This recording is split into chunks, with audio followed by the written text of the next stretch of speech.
Hey Seattle, this is Drake Jensen coming to you from Ottawa, Ontario, Canada, and I'd like to wish you all a very safe and happy Pride and encourage you to check out my brand new single, Burn the Floor, now on YouTube and all digital platforms. Have a great Pride, everybody.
Hi, everyone. My name is Amanda Sines. I am a non-binary Latinx person, and I'm also an intersex activist and an educator based right here in Seattle, Washington. Hi, I'm Ori Turner. I'm 13 years old. I live in Bellingham, Washington, and I'm an Interact youth member and non-binary. So yeah.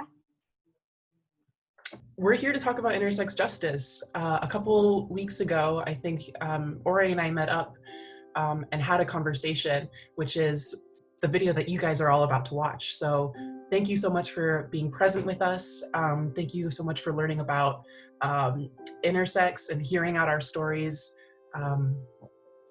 Yeah. Is there anything that you want to add? Enjoy the video. Ori, hi. It's so good to see you. How are you? I'm good. How's Harmon? Oh, my dog? Yeah. He's fine. He's a dog. He doesn't know what's going on in the world right now. He's perfectly oblivious and having a great time. How's your fam? My fam's good, you know. We're staying in quarantine. Yeah. And so yeah, I have a question for you. What's up? What's your question? When did you find out you were intersex? How did you know I'm intersex? I'm just Amanda, are you intersex? Me? Yes, you. I am intersex, yes. Oh my god, Ori, I found out how old are you? 13. I was your age when I found out that I was intersex. Whoa. I found out. Mom always told me, but technically I remember finding out at like 7, 8, 9. Oh, okay. 7, 8, 9. Probably what I would say. So you grew up knowing you were intersex. Yeah. That's amazing. That is wild to me, right? Because like I didn't know until I was 13, and then there are so many people in our community who are like never told, right? Like their doctors go out of their way to make sure that they're not aware of of being intersex or their intersex body. Dang, like, yeah, no, for me, I was 13. I went to the doctor's office because I had like an accident in gym class, and then I don't know, they asked me a few questions and I told them that I hadn't started my period yet and I was experiencing some discomfort, and they were like, oh, well, let's go check it out. And they did a whole examination and then they ordered a lot of tests. And mind you, throughout this whole process took 2 to 3 months, and they didn't tell me anything. They didn't tell me what they were looking for.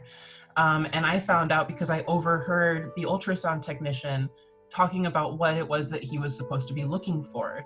So, you know, there really wasn't a lot of communication directly with me or my family about what was going on until months afterwards. And once I did find out, they basically told me that I needed to get a surgery to remove my gonads because I was going through a puberty that wasn't normal. essentially. And so they wanted me to be normal and to have a normal body and to grow up to become a normal person. And I just am not that. But when I was 13 years old, like I didn't know who I was. And I didn't have like a chance to like really like explore that identity. My doctors didn't really put me in conversation with another intersex person until like 2 years later. And it was, in the meantime, I felt really alone, and I felt like I didn't have anyone, and I didn't have someone that I could talk to and ask questions and learn more and even imagine that I had options. You know, like it was totally different. That's really sad. I never knew you went through this. I'm so sorry for you. Now I want to help stop these surgeries. So like, I think that's one of the things that like blows my mind, Ori, about like how it is that you get to grow up in community, right? Like, when oh, go ahead. And now Keegan lives so close to us that it's like, What's it like growing up with other intersex people? It's great. I always have someone to turn to. Yeah. Because there are some pretty big questions that come up, right? Yep. Can I ask you another question? Yeah. What's it like with, you know, your mom, who tells you pretty much everything that's happened? Like how do you feel about that? I think it's good because like then I'm not oblivious. So you've known you've been intersex like basically the whole time you've been alive. Mm-hmm. What was it like knowing that? Because like there are some people who would say that like it's a much better thing to never tell your child or to wait until your child is much older. But you've known like your whole life. Yeah, I think it's better to let them know so then they know that they're a little bit of both. They can be anything and they can do anything. If you wait to tell them till they're older, sometimes it will build up and it may make them like angry and mad at you. And you don't want that. Right. No, like it would be really awful if your child grew up to resent you. Yeah. So do you feel like having all of the information was like empowering to you? Yeah. Because it made me think like I can do anything. That's why I want to grow up and be a lawyer and then be president. Oh my God. Because sign me up. I want to work for that campaign. That's awesome. Yeah, I'll pay you. I'll be like, money. Thanks, Lori. I appreciate that. Yep. Dang. And all my campaign people will all be like intersex, like justice people, like all advocates and like all great people. And like I'll supply them with like a nice house, like a bought nice house and some money so then they can just like roll for like a year or two without having to like even work, so then they can just have like a year or two off where they can just like relax. Like it's gonna be great. Dang. So this makes me think. I have another question for you. What kind of future do you envision for intersex people? I envision a future where the world is at peace and intersex people aren't being operated on and they can just be themselves. Talking about intersex futures, right? I want a future where you get to define who you are. You get to define what feels good to you. You get to define the kind of body that you have, and you get to decide what your future holds. That is ultimately like what it is that I want for intersex people and intersex young people. I want them to have the same freedom and ability to be able to like determine their future that the most privileged have in this country. That is the goal. Do you know how like a lot of intersex people end up going through like a lot of unnecessary examinations, like invasive surgeries that might sterilize them, surgeries that might, you know, make it harder for them to feel things, or just like, or even use the bathroom. This is something that's like a very common for like intersex people, and something that I think is really beautiful, Ori, is that like younger generations such as yours might not have to go through that as much.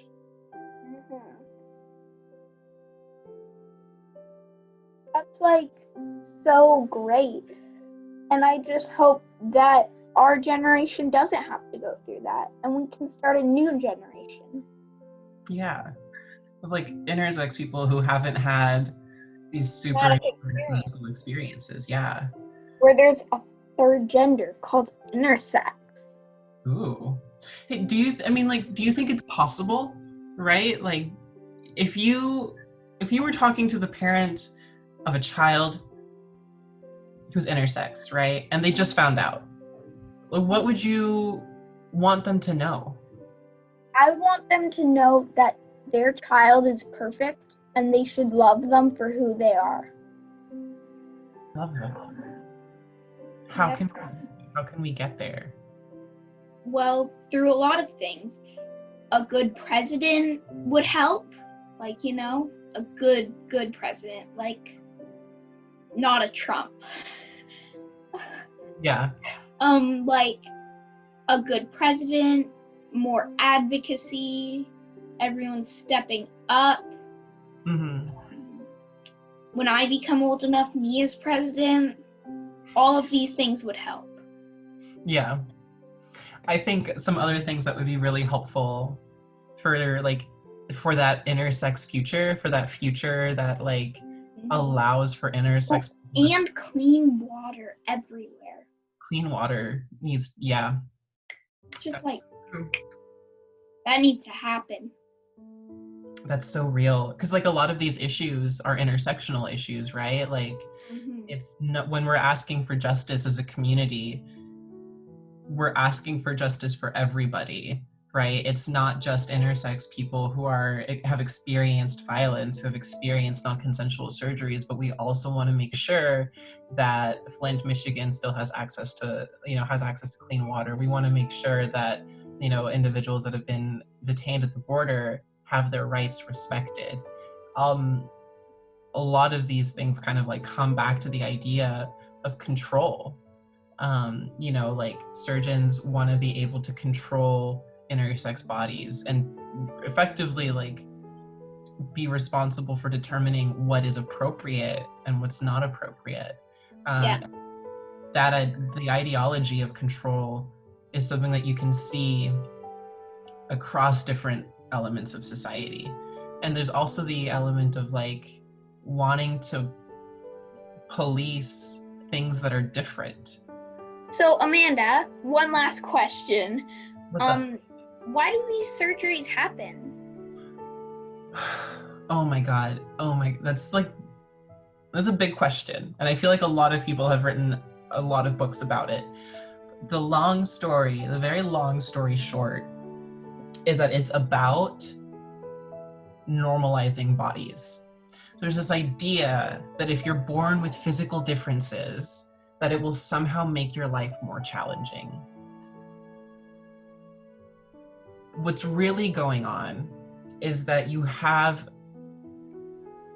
a medical institution that developed policies in the mid-20th century to regulate intersex bodies, right? There were the ideas implicit within the treatment paradigm was that being intersex was undesirable. If you were born intersex, then you would like the likelihood that you were someone who was gay or someone who was trans is much higher, and all of those things need to be corrected so that you can become a normal, straight member of Boring person. society. Yeah, exactly. Not everyone is boring, but you know. Yeah, but they would never have a haircut like yours, you know, and like that's um and so like that's pretty much the issue, right? Like you have babies that are born with bodies that like don't fit neatly into preconceived notions of what it means to have a body. And these like intersex bodies also exist outside of the binary, right? Like what it means to be, you know, male and what it means to be female isn't itself a binary, and it's actually a lot more complicated than just these two options. Even boiling it down to like biological sex is like too complicated. The whole idea of like why intersex people have surgeries and why the surgeries are presented as a form of treatment is because being different is in and of itself a pathology. It's rendered a medical issue. And so the treatment for these issues is through surgical or medical intervention. And these procedures still happen today, right? So like the surgeries have been around for a century, I want to say. And they still take place today. They've been named a human rights violation by various international human rights organizations, including Amnesty International and the World Health Organization. The United Nations Free and Equal Campaign has released multiple statements about this. But in the United States and across the world, it's still viewed as perfectly acceptable to operate on the bodies of intersex infants. Now I have a great question. What's your question? Amanda, this is like my last question. Yeah, what's up? Can anything be intersex, like a cat, a dog, a plant? This is a really great question, Ori, because like what we consider to be binary biological sex is something that actually doesn't adequately describe a large part of nature. So humans, obviously, we can be intersex. About like 2%, 1.7 to 2% of human beings are intersex. Animals can be intersex. Anytime you see a calico cat that is a male, that is an intersex cat. There are intersex cows. There are intersex. So does that? Now I'm actually really curious. Yeah. So every time you see a calico cat that's a male, it's intersex? Yes. Every time you see so does this go along with tabby cats? How tabby cats, if they're a girl? I don't know about tabbies. Because tabbies are usually male. Like they're very rare to be a female tabby cat. Like the orange tabby cat. Right. I think that would also count as intersex. Wow, that's so cool. Now I want a male calico. I know. It's rad. It happens across the animal kingdom. Kind of just like how like homosexuality exists across the animal kingdom, so too does being intersex. Can black cats be intersex? I think any cat can be intersex. Yeah, it all depends. Whoa. That Yeah. just like, that makes me want a black munchkin cat even more.